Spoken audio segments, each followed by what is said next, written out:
Hello student, let's continue our chapter metals and non-metals. Today we will come to know what will happen if metal react with base.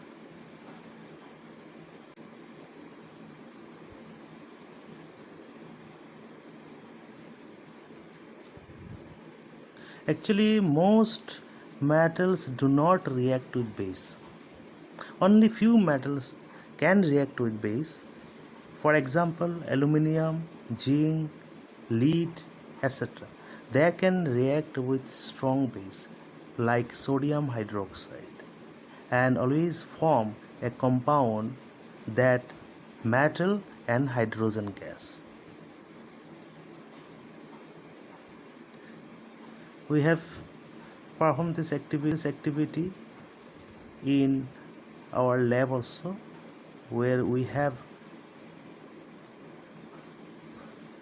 allowed to react metal aluminium with sodium hydroxide, which is a strong base, and in that case we have seen hydrogen gas by testing with burning matchsticks. When we kept this burning matchsticks near this bubble, soap bubble, then it create a pop sound, means the gas evolve when metal and base react, then hydrogen gas, and along with this another salt produced, which was soluble in this test tube. And non-metal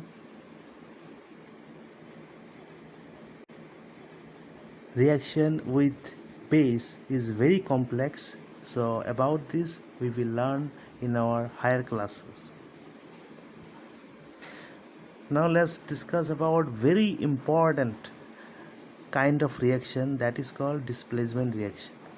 Student, you can see chart here, and this is in series form up to down. So the element or metal, whatever at the top, they are highly reactive metal. As you go to the down, then their reactivity ability goes decreases. So gold, you can see, is situated at very bottom, so it is very less reactive metal. And similarly you can see at the top potassium, sodium, they are very high reactive metal. They are so high reactive metal, you cannot keep this kind of metal in atmospheric oxygen, so that we have to keep them under kerosene, and will link cut up and they will not react.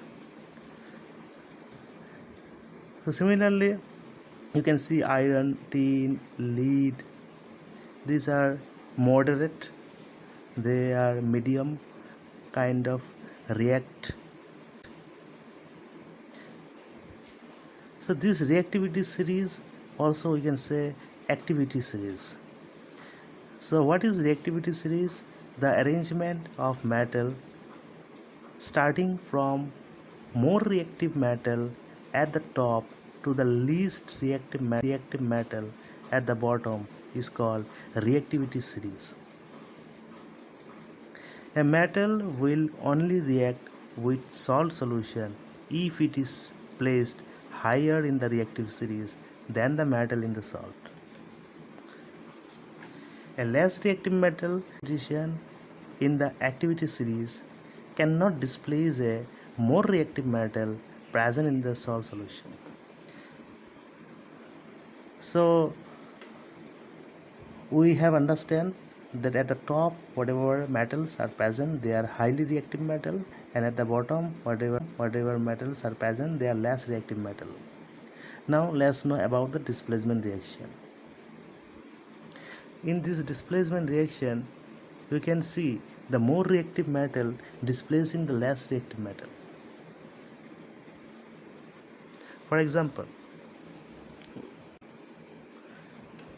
zinc and copper sulfate react, then zinc is more reactive than copper, then zinc will displace the copper from copper sulfate and will form zinc sulfate and copper.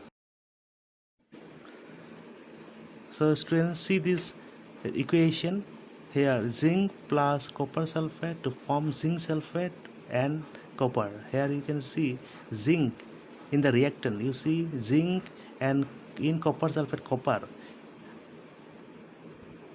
So in this metal we know that zinc is more reactive metal, so that zinc will displaces copper from copper sulfate solution and will form zinc sulfate. As a result, copper will separate. So we can see here zinc is more reactive, copper is less reactive, so more reactive metal displaces the less reactive metal, so it is a displacement reaction. Similarly, we can see iron whenever reacting with zinc sulfate, so no reaction is taking place because iron is less reactive compared to zinc. So less reactive metal cannot displace the more reactive metal, so no reaction will take place. But iron can displace copper from copper sulfate solution. The blue color of copper sulfate solution changes to green due to the formation of ferrous sulfate and copper metal. Because here you can see iron is more reactive than copper, that is why iron displaces copper from copper sulfate as a form ferrous sulfate along with copper. So this is called displacement reaction. So any reaction where more reactive metal displaces the less reactive metal from the compound, then this kind of reaction is called displacement reaction.